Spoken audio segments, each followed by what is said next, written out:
Assalamualaikum warahmatullahi wabarakatuh. Alhamdulillahirabbil alamin. Wassalatu wassalamu ala asrofil anbiya'i wal mursalin wa ala alihi wa sahbihi ajma'in. Rabbi shrah li sadri wa yassir li amri wa hlul 'uqdatam min lisani yafqahu qawli. Segala puji bagi Allah Tuhan semesta alam. Kepadanya kita memohon pertolongan atas segala urusan dunia dan urusan akhirat. Semoga salawat dan keselamatan tetap tercurah kepada Nabi dan Rasul yang paling mulia penutup para Nabi, dan kepada keluarganya serta sahabat-sahabatnya. Pada kesempatan Pondok Ramadan tahun ini, ada suasana yang berbeda dibandingkan dengan tahun-tahun sebelumnya. Kondisi kita hari ini yang mirip dengan yang pernah dialami oleh utusan Allah yang diabadikan dalam Quranul Karim, yaitu kisah Nabi Yunus yang pernah di lockdown di perut ikan selama beberapa waktu. Lalu dengan kebesaran Allah, dikeluarkanlah dari perut ikan setelah Nabi Yunus benar-benar mengakui kesalahan dan melakukan taubat. Semoga kita setelah melewati masa-masa isolasi yang hari ini kita beraktivitas, bekerja, dan belajar di rumah dapat mengambil hikmah dari semua kejadian ini. Dan semoga yang menyimak pertemuan kali ini masuk dalam golongan yang diinginkan oleh Allah dijadikan orang yang diringankan langkahnya dalam segala urusan akhiratnya semakin baik. Kali ini, marilah kita coba menggali kembali mengenai pengetahuan atau yang seringkali kita menyebutnya sebagai ilmu pengetahuan. Coba amati dan perhatikan tentang kehidupan kita sehari-hari dari kisah berikut. Perhatikan simbol berikut yang seringkali kita temui pada semua perangkat elektronik di sekitar kita. Seorang yang belum mengetahui tentang bentuk atau simbol yang terdapat pada sebuah perangkat elektronik yang berbentuk demikian, dengan melihat tanda tersebut, seorang akan bertanya, apakah maksud simbol tersebut? Bagi banyak orang yang tidak tahu atau belum pernah tahu melihat simbol tersebut, maka saat ditanya tentang maksud dan fungsi simbol tersebut, mereka rata-rata akan menjawab tidak tahu. Yang mereka menjawab hal ini, tidak tahu ini, akan dikategorikan sebagai golongan orang awam. Lalu, sebagian lain yang sudah diberitahu atau sudah diajarkan cara menekan tombol untuk menyalakan atau mematikan perangkat elektronik tersebut, maka mereka akan menjawab simbol ini berfungsi untuk mematikan atau menghidupkan, atau hari ini dikenal sebagai power on off. Maka golongan ini dikategorikan sebagai orang yang mengetahui atau dikategorikan sebagai pengguna.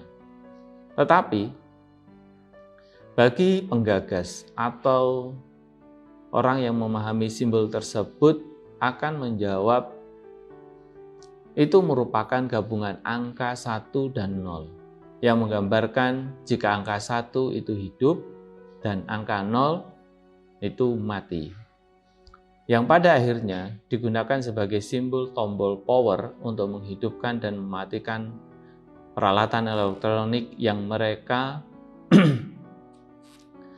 yang paham hal ini dan penggagas tentang simbol 1 dan 0 ini dikategorikan sebagai seorang ilmuwan. Dari sini sudah tampak bahwa kemampuan seorang yang telah memiliki ilmu pengetahuan dapat dibedakan menjadi beberapa kelompok. Lalu, mari kita coba lihat kembali betapa pentingnya ilmu pengetahuan atau pengetahuan itu tercermin dari analogi mengendarai kendaraan. Seorang yang hendak mengendarai kendaraan haruslah memiliki kecakapan meliputi cakap dalam memahami masing-masing fungsi dalam kendaraan, mengetahui rambu-rambu lalu lintas, sehingga bisa mengendarai dengan aman dan selamat. Aman untuk dirinya dan aman untuk orang lain. Tidak sampai menyalahkan diri sendiri, lebih-lebih orang lain. Dari dua cerita di atas, sangat penting bagi seorang untuk memiliki ilmu pengetahuan tentang suatu hal. Jadi, dalam kehidupan sehari-hari kita harus memiliki pengetahuan agar selamat dalam kehidupan di dunia dan menjadi orang yang tidak merugi. Lebih-lebih jika ingin tidak merugi dan selamat dalam kehidupan akhirat. Manusia diciptakan dengan segala kesempurnaannya, dan Allah telah memberikan akal yang sehat pada manusia untuk membedakan dengan makhluk yang lain. Ilmu pengetahuan ibarat sebuah cahaya yang menuntun manusia hingga mencapai tujuan. Memiliki ilmu sesungguhnya sangatlah penting bagi manusia, karena tanpa ilmu pengetahuan, hidup seorang akan seperti tanpa arah. Mari kita simak hadis berikut yang mengatakan mengenai ilmu. Man arada dunya fa'alaihi bil ilmi, wa man arada al-akhirati fa'alaihi bil ilmi, wa man aradahuma fa'alaihi bil ilmi. Yang artinya, barang siapa yang menginginkan kehidupan dunia, maka ia harus memiliki ilmu. Dan barang siapa yang menginginkan kehidupan akhirat, maka itu pun harus dengan ilmu. Dan barang siapa yang menginginkan kedua-duanya, maka itu pun harus dengan ilmu. Hadis riwayat Tabrani. Maka seorang yang ingin berhasil di kehidupan dunia harus menggunakan ilmunya. Ia juga wajib melengkapi dirinya dengan pelindung yang dinamakan pengetahuan atau ilmu, sehingga tidak salah dalam beramal dan tidak salah dalam beribadah. Tanpa ilmu, dikhawatirkan ia salah beribadah, salah dalam melaksanakan kewajiban. Kesalahan dalam melaksanakan hal-hal yang wajib sama dengan meninggalkan kewajiban itu sendiri. Tidak sah karena tidak dikerjakan sesuai aturan yang telah ditentukan dalam Islam. Mari kita coba lihat contoh berikut. Ketika seorang yang hanya mengetahui bahwa sholat zuhur itu 4 rakaat, ia sholat tanpa tahu kapan pelaksanaannya, ia terjerumus dalam kesalahan yang fatal. Jika sholat zuhur dilakukan pada pukul 10 pagi atau di luar ketentuan yang sudah ditetapkan, maka ibadah yang dilakukan dianggap batal atau gugur. Tanpa ilmu, seorang hanya menduga-duga dalam melakukan perbuatan. Ia menduga telah melakukan kebaikan padahal sebenarnya yang dilakukan adalah kemaksiatan. Ia menduga telah menjauhi kemaksiatan padahal ia masih berkubang di dalamnya. Karena itu, syariat yang telah diajarkan oleh Allah Subhanahu wa taala melalui Rasulullah harus dipelajari agar menjadi ilmu yang mendasari setiap perbuatan. Seringkali pengetahuan manusia itu menumpuk, tumpang tindih. Pengetahuan yang dimiliki sering semakin rumit dan berbenturan satu dengan yang lainnya. Untuk membedakan jenis pengetahuan yang satu dengan pengetahuan yang lain memang tidak mudah. Hasanah kehidupan manusia yang begitu luas memang memungkinkan menguasai segala pengetahuan. Satu orang menguasai berbagai ilmu pengetahuan, mulai dari yang sederhana sampai ke yang kompleks. Di dalam kehidupan sehari-hari, seorang yang mencari ilmu melalui tahapan-tahapan pendidikan, seperti yang sudah kita ketahui di dunia pendidikan hari ini. Ada pendidikan dasar, lalu pendidikan menengah, dan pendidikan tinggi. Maka seorang yang belum memiliki ilmu pada jenjang pendidikan dasar tidak akan mampu mengerjakan atau menjelaskan tentang ilmu pada pendidikan menengah atau pendidikan tingkat tinggi.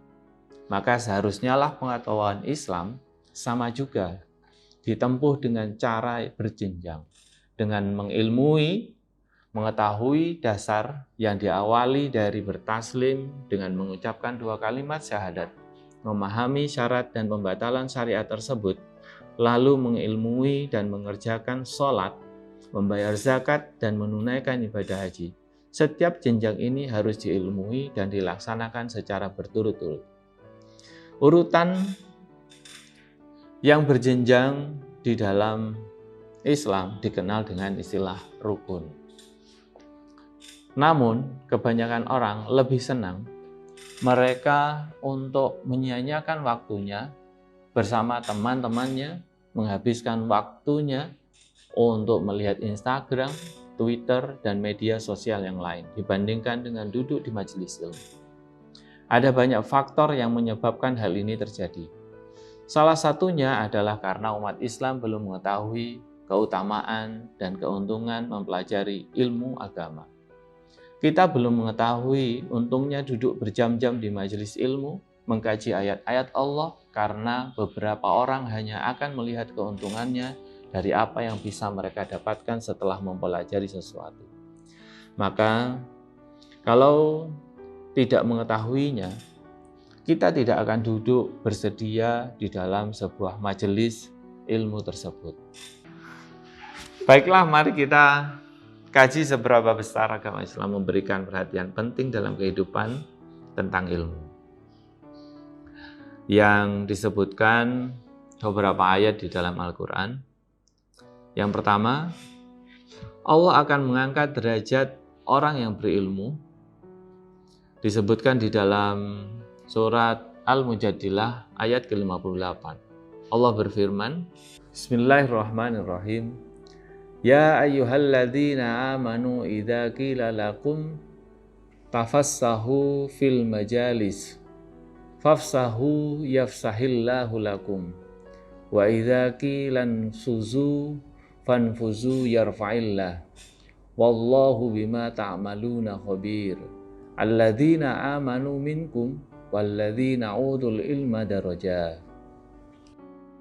Wahai orang-orang yang beriman, apabila dikatakan kepadamu, berilah kelapangan di dalam majelis, maka lapangkanlah. Niscaya Allah akan memberikan kelapangan untukmu, dan apabila dikatakan, berdirilah kamu, maka berdirilah. Niscaya Allah akan mengangkat derajat orang-orang yang beriman di antaramu, dan orang-orang yang berilmu beberapa derajat. Dan Allah Maha mengetahui terhadap apa yang kamu kerjakan. Dalam ayat tersebut, dikatakan bahwa Allah telah menjanjikan akan meninggikan derajat orang-orang yang beriman dan orang yang berilmu. Dan derajat orang yang berilmu akan terangkat baik di hadapan Allah ataupun di mata manusia. Coba perhatikan dalam kehidupan kita sehari-hari, bagaimanakah posisi atau jabatan orang yang berilmu. Mereka dihormati karena kemampuan mereka membantu atau mempermudah mencarikan solusi orang-orang yang membutuhkan keahliannya. Dengan begitu banyak penghargaan yang diberikan kepada orang yang dapat memberikan pencerahan jalan keluar dari masalah yang sedang dihadapi dalam setiap bidangnya. Kita ambil contoh seorang pemimpin yang memahami tentang ilmu sosial, maka mereka dapat memecahkan masalah dengan membuat aturan-aturan yang terkait dengan hak dan kewajiban warganya, sehingga terjalin kerukunan antar warganya tanpa harus berharap imbalan dari kehidupan dunia secara langsung. Seorang pemimpin yang bijaksana tersebut akan dihormati oleh kebanyakan orang dengan pengetahuan tentang membuat hukum tentang hak dan kewajiban masyarakat di sekitarnya. Yang kedua,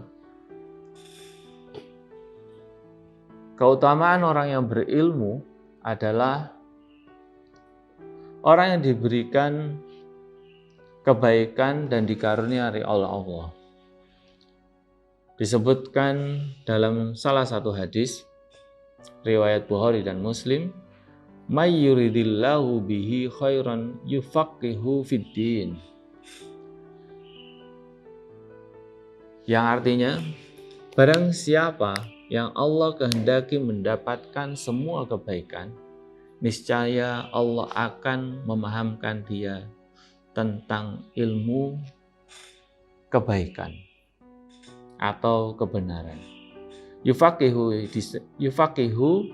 di dalam bahasa Indonesia diartikan mereka adalah orang-orang yang benar-benar paham, mengerti, atau memahami tentang suatu ilmu atau suatu bidang yang sangat mereka kuasai. Lalu dari kata faqih yang ada di sini, bila kita merujuk ke ayat Al-Quran, maka di surat Al-Baqarah ayat 269, yu'til hikmah may yasha'u wa may yu'til hikmah faqad utiyal khairan katsira wa ma yatadzakkaru illa ulul albab. Yang artinya, Allah akan memberikan al-hikmah atau ilmu pengetahuan kepada siapa saja yang dikehendaki. Dan barang siapa yang dianugerahi al-hikmah, sungguh ia telah dianugerahi karunia yang banyak. Dan hanya orang-orang yang berakallah yang dapat mengambil pelajaran. Kemampuan ini akan diberikan kepada seorang yang dapat membaca kondisi atau keadaan sehingga mereka dapat membuat suatu tindakan yang tepat dalam menyelesaikan permasalahan yang dihadapi. Seperti kondisi saat ini dengan adanya COVID-19, seorang pemimpin yang memiliki pengetahuan tentang penularan virus yang begitu cepat, maka mereka mengambil sikap atau keputusan untuk melakukan kegiatan bekerja dari rumah. Dengan hal ini, sungguh Allah telah memberikan pengetahuan kepada seorang pemimpin yang memiliki ilmu tentang penyebaran virus ini yang begitu cepat, maka untuk mencegah perkembangan virus itu yang begitu cepat, diambillah langkah melakukan isolasi diri dari rumah masing-masing dan belajar bagi siswa dari rumah. Jadi kita tidak diizinkan untuk berkerumun yang digunakan untuk menghindari penyebaran virus yang nanti akan bisa mengakibatkan kematian yang cukup banyak.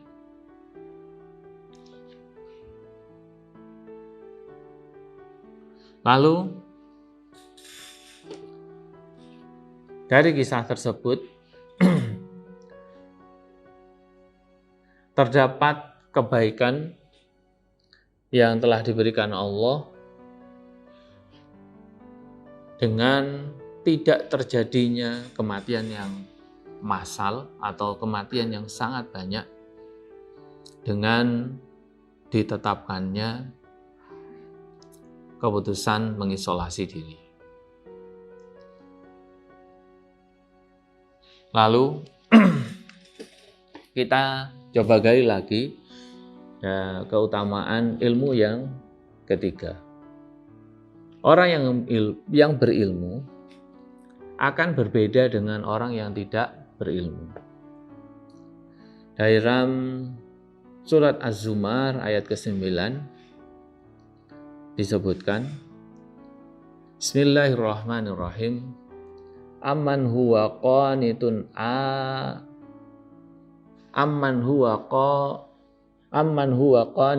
ana alaihi sajidan wa qa'iman yahdharul akhirah wa yarju rahmatar rabbih. Qul hal yastawil ladzina ya'lamuna wal ladzina la ya'lamun. Innama yatadzakkaru ulul albab. Apakah kamu orang musyrik yang lebih beruntung ataukah orang-orang yang beriman pada waktu malam dengan sujud dan berdiri karena takut kepada azab akhirat dan mengharap rahmat Tuhannya? Katakanlah, apakah sama orang-orang yang mengetahui dengan orang-orang yang tidak mengetahui? Sebenarnya hanya orang yang berakal sehat yang dapat menerima pelajaran. Dari ayat tersebut di atas, banyak sekali kita temui mereka para ilmuwan atau peneliti yang menyatakan dirinya memeluk Islam dan dapat mengambil pelajaran dari ayat-ayat Al-Quran setelah melakukan penelitian, lalu mengetahui tentang kebenaran ayat-ayat Al-Quran sebelum adanya teknologi masa sekarang ini.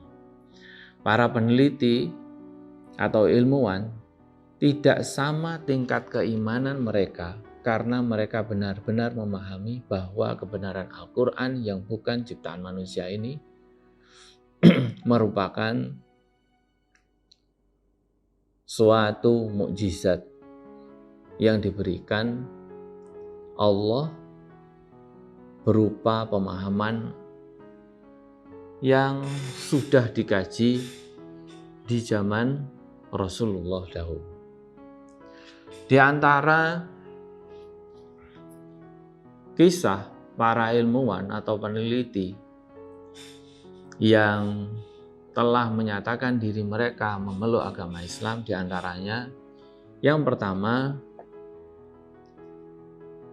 Teghadat Tejazen, yang dia merupakan ilmuwan berasal dari Thailand di bidang anatomi yang masuk Islam saat penelitian dermatologi dalam tinjauan anatomi. Lapisan kulit terdiri atas 3 lapis, yakni lapisan epidermis, dermis, dan cutis. Pada lapisan terakhir terdapat ujung-ujung pembuluh darah dan saraf. Penemuan modern dalam bidang anatomi menunjukkan bahwa luka bakar yang terlalu dalam akan mematikan saraf yang mengatur sensasi saat terjadinya combustio grade.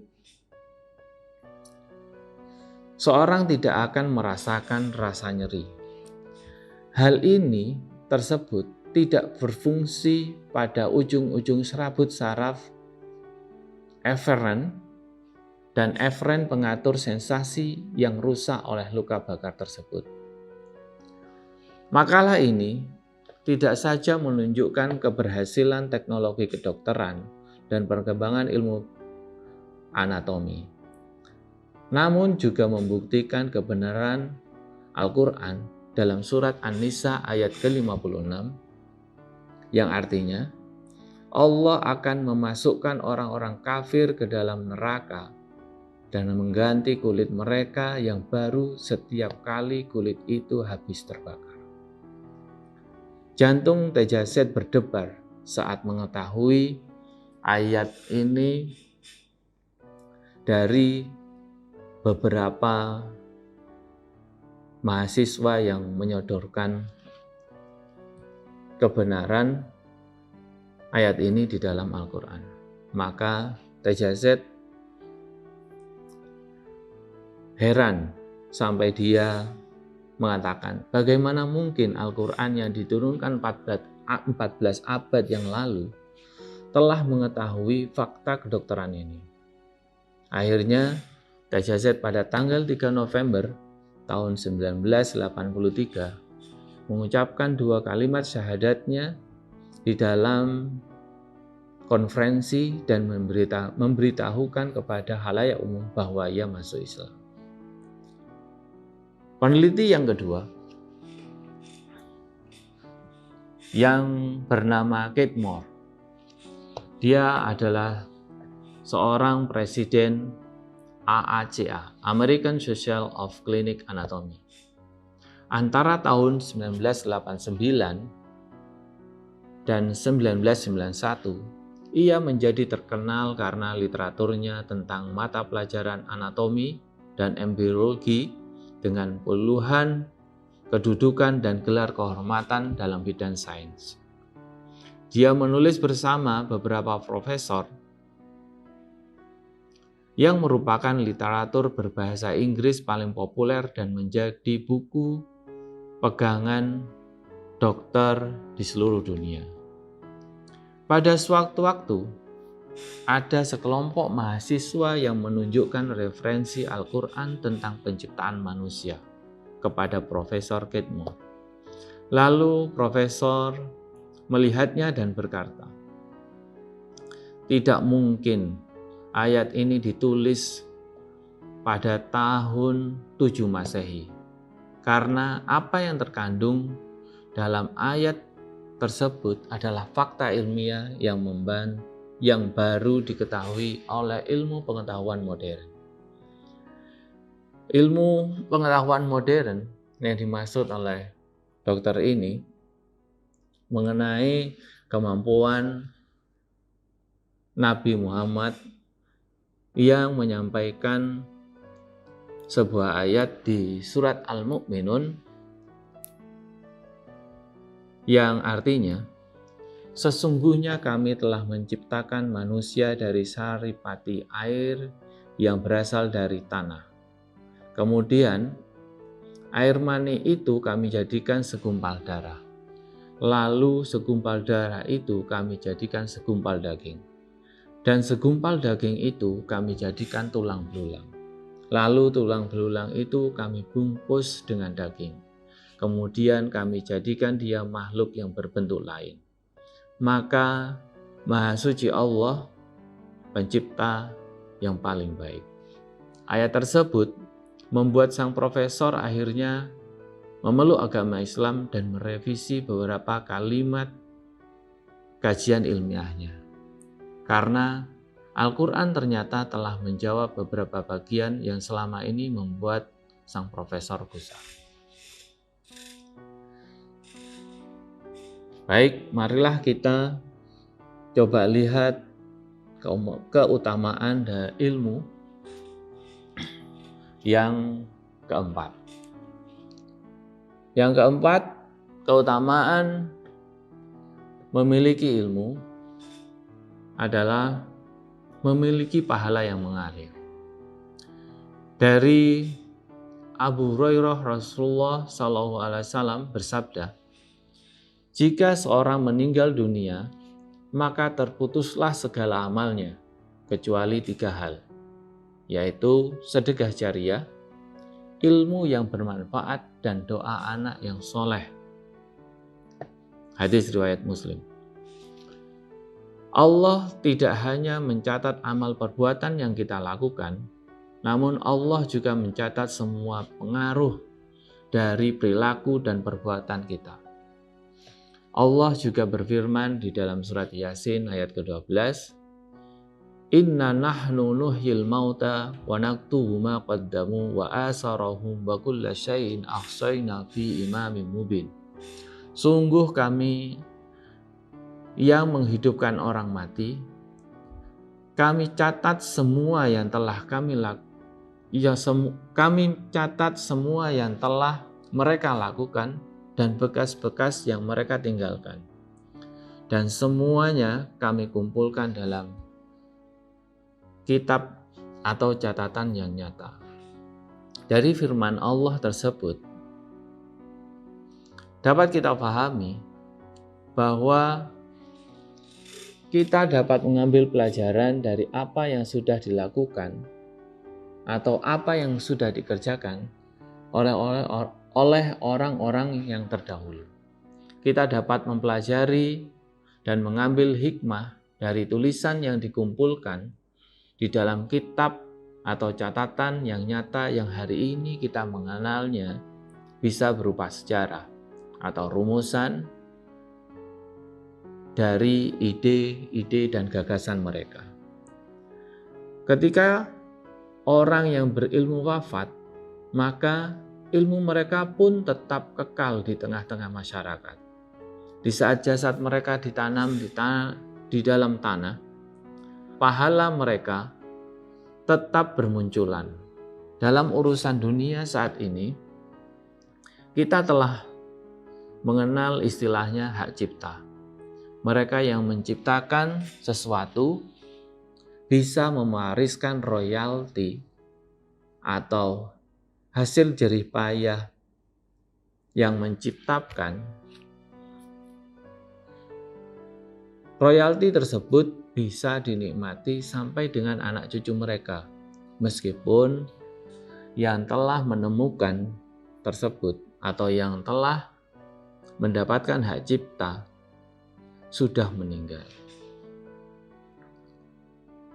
Baik, mari kita lanjutkan lagi keutamaan orang berilmu yang kelima.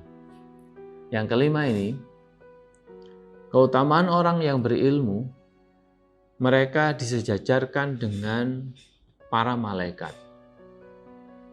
Di dalam Al-Quran, surat Al-Imran ayat ke-18, Allah berfirman,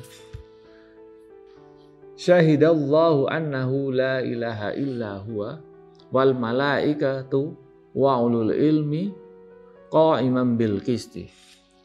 Allah menyatakan bahwasannya tidak ada Tuhan yang berhak disembah melainkan Dia, yang menegakkan keadilan. Para malaikat dan orang-orang berilmu juga menyatakan yang demikian itu. Dari ayat tersebut dapat kita ketahui bahwa kedudukan orang-orang yang berilmu setara dengan para malaikat yang bersaksi bahwa tiada Tuhan yang layak disembah selain Allah Subhanahu wa Ta'ala. Ini merupakan hak mutlak bagi Allah yang memberikan derajat yang sama bagi orang-orang yang berilmu. Mengapa orang-orang berilmu itu bisa disejajarkan kedudukan mereka dengan malaikat? Karena mereka yang berilmu akan menegakkan kebaikan-kebaikan di dunia secara adil dengan ilmunya. Seperti halnya apa yang telah dilakukan oleh para malaikat sesuai tugas yang diberitakan oleh Allah kepada mereka. Maka sudah sepantasnya kita yang telah mengetahui keutamaan ilmu ini selalu memiliki semangat dalam menambahkan ilmu di setiap saat. Dengan tidak mudah putus asa dan dengan apa yang sudah kita dapatkan mengenai ilmu tersebut. Lalu secara istiqomah kita tetap selalu harus belajar dan mendapatkan ilmu sampai kita nanti tutup usia. Baik, mungkin itu saja yang bisa saya sampaikan mengenai keutamaan dalam berilmu. Kita bisa mendapatkan ilmu tersebut melalui membaca, berdialog, ataupun dengan cara mengamati segala hal dalam kehidupan kita. Dan ilmu harus dianalisa secara cerdas, ceria, dan mulia. Mengapa? Karena ilmu itu bermata dua bagi yang mengetahuinya.